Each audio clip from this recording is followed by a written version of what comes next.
আধাৰ card PAN card কিবা কিবি আছে নে নাই? বালটো নাই কেলা যদি আপোনাক কাইলৈ কৈ দিয়ে আপোনাক খেদি দিম বুলি অসমৰ পৰা, সিহঁতৰ বাপেক আহিব লাগিব কেলা 14 গোষ্ঠী আহিব লাগিব সিহঁতৰ কেলা হাত মোৰ মুখত বেয়াকে ওলাব দিয়ে বেছি সুধি নাথাকিব মোৰ ৰাগ উঠি যায় কেলা জান মোৰ গাড়ী হওক এতিয়া আপোনাৰ একোৱেই নাই, কাৰ্ড চাৰ্ড নাই।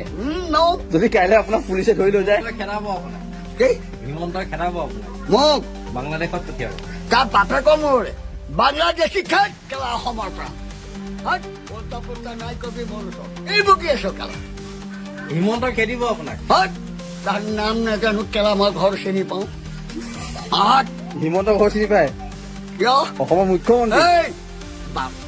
মোৰ মুখখন মোকোলাই নলবা যেতিয়া আমি কংগ্ৰেছে হেমন্ত বিশ্ব শৰ্মাদেৱক আনিছিলো আনি চিধা শিক্ষামন্ত্ৰী বনাইছিলো কিয় বাগৰিলে কিয় মাকৰ পেটত এবাৰহে জগে 10 বাৰ জগে নেকি কাহ পুৰুষ আমি পুৰুষত আছো সামাজিক একো নাই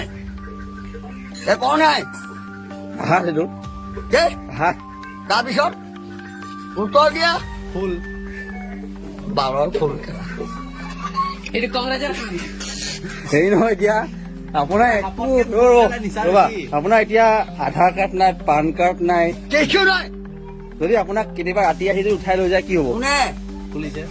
কোনে নিব পুলিচে কাৰোবাৰ বাপেকৰ ঘাই খাই থৈছো কেলা কি তোমালোকে ইয়াত প্ৰবঞ্চনা কৰিবলৈ আহিছা নেকি সত্য কোৱা সেইটো হয় বাৰু, হা হয়।